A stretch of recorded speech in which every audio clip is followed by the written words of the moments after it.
নমস্কার বন্ধুরা, সবাই কেমন আছো? আশা করছি সবাই খুব ভালো আছো। আমরাও কিন্তু বেশ ভালো আছি। আমাদের নতুন একটা ভিডিওতে তোমাদের সবাইকে জানাচ্ছি অনেক ভালোবাসার অনেক অনেক অনেক ওয়েলকাম। সকালবেলার দিকে উঠেই প্রথম তো আমার এই কাজটাই থেকে থাকে না, কোনো দিন আবার এই কাজটা থাকে না। কোনো দিন আগে ঘুম থেকে ওঠার পরপরই বাবানকে খাইয়ে দিই, কারণ ওর যদি ঘুমের থেকে উঠতে একটু দেরি হয় তাহলে তো আমি রান্নাবান্না করে নিই। আর যদি আমার সাথে সাথেই উঠে যায় তাহলে গিয়ে আগে ওকে খাইয়ে দিই কিছু। সকালবেলার দিকে ফর্মুলার মিল্কটাই দিই, বাট যেহেতু কয়েকটা দিন ধরে জ্বর ছিল আর তারপরে এখনও পর্যন্ত ওর পেটে ব্যথাটা রয়েই গিয়েছে, ওই জন্য সকালবেলার দিকে দুধটা স্কিপ করে যাচ্ছি।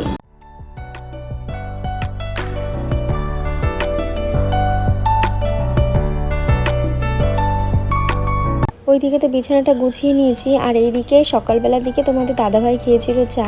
কাপটা এখানেই রেখে দিয়েছে, চাটা পুরো ড্রেসিং টেবিলেই একদম পড়ে গেল। যাই হোক, ওটা মুছে টুছে এবার আমার চাটা খেতে বসে গেছি, আর বাবার সাথে একটু গল্প টল্প করছিলাম বাবানকে নিয়ে। এক ভয়েস ওভার দিতে গিয়ে কতবার যে আমাকে কাট করতে হয় তার ঠিক নেই, কারণ বাবানের আবদারগুলোও তো মেটাতে হবে। তো ওইদিকে বাবানকে সকালবেলার দিকে খাইয়ে দিয়েছি, আর তারপর চলে এসেছি রান্নাঘরে সকালের দিকেই।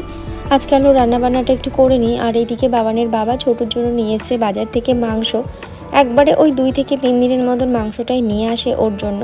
তো সেইটা ধুয়ে ঠুয়ে একবারে একটু ফ্রোজেন করে রেখে দেবো, আর কিছুটা অংশ আজকের জন্য রান্না করব। বেশিরভাগ দিন ওকে মাংসটাই দেওয়া হয়। ছোটুকে ডক্টর বলেছিল 1 থেকে 150 গ্রাম করে টক দই প্রতিদিন দিতে, কিন্তু দুষ্টুটা এখন এত পরিমাণ দুষ্টু হয়েছে যে শুধু টক দই দিলে উনি একদমই খাবেন না। তার সাথে ওনাকে কিছু মিক্স ফ্রুট দিতে হবে, যেমন তরমুজ, আম, কলা, পেঁপে, এই রকম কোনো ধরনের ফল দিলে তবেই উনি টক দইটা খাবেন।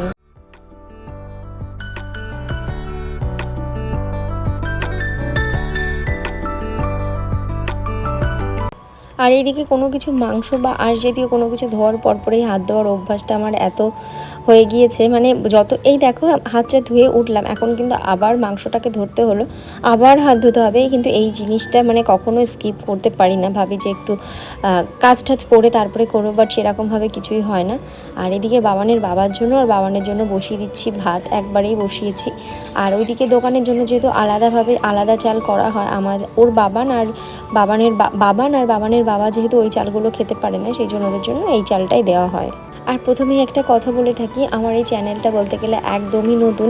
আমার সারাদিনের ডেলি ব্লগগুলো তোমাদের সাথে শেয়ার করব বলেই আমি এই চ্যানেলটাকে ক্রিয়েট করেছি। আর আমার ফার্স্ট যে চ্যানেল আছে সেই চ্যানেলটাতে তো আমি শর্ট মিনি ব্লগগুলোই শেয়ার করে থাকি। যাই হোক, তোমরা কে কোথা থেকে ভিডিওটা দেখছো অবশ্যই জানিও, আর আমার ডেলি ব্লগগুলো তোমাদের কেমন লাগে অবশ্যই কিন্তু জানিও। আর এই গরমের মধ্যে তেমন কিছু তো খেতে ভালো লাগছে না, কী বাবা, সেই জন্য আমার জন্য করেছিলাম শুধুমাত্র ভেন্ডি আলু ভাজা, আর করেছিলাম একটু আমের টক। উফ, এতদিন পর আমের টকটা দিয়ে খেয়ে যে কী তৃপ্তি পেয়েছি আমি, সে মনে হয় বলার নয়।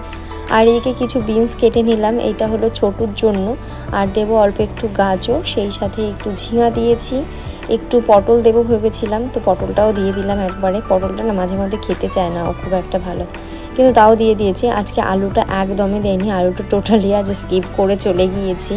আর ছোটু যেহেতু জল একদমই খেতে চায় না, সেই জন্য প্রেশার কুকারের মধ্যে সবজি আর মাংস যতটুকু দেওয়া হয় সেইটুকুনি তো দিই, তা বাদে ম্যাক্সিমামটা দিয়ে দিই জল।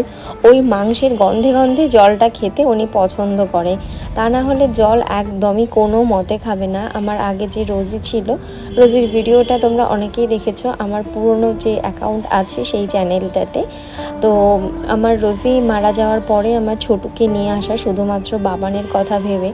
তো রোজি কিন্তু জল ঠল সমস্ত কিছু পরিপাটিভাবে খেত, ইনি মহাশয় আবার কিছুই খাবেন না।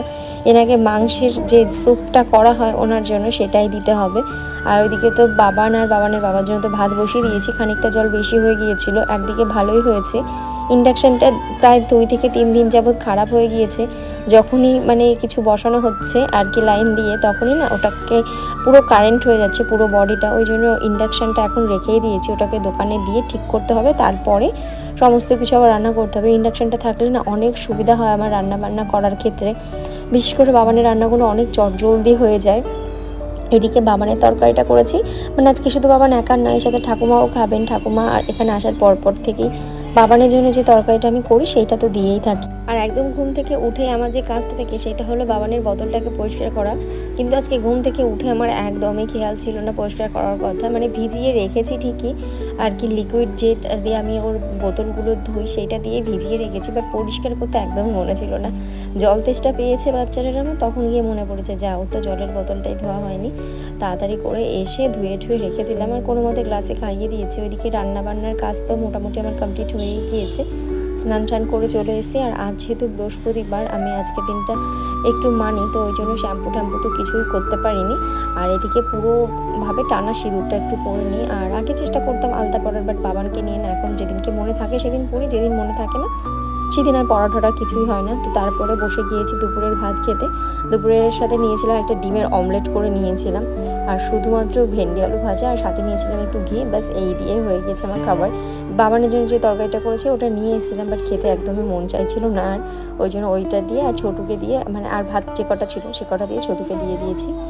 এখন বাবানেরও খাওয়া দাওয়া কমপ্লিট হয়ে গিয়েছে, এখন বসে রয়েছে একটু, বাবানের বাবা এসে খেতে, ওকে খেতে টেতে দিয়ে তারপরে আমি আসলাম ঘরে। তো আজকের ভিডিওটা এখানে এন্ড করলাম। সবাই ভালো থেকো, সুস্থ থেকো, সাবধানে থেকো।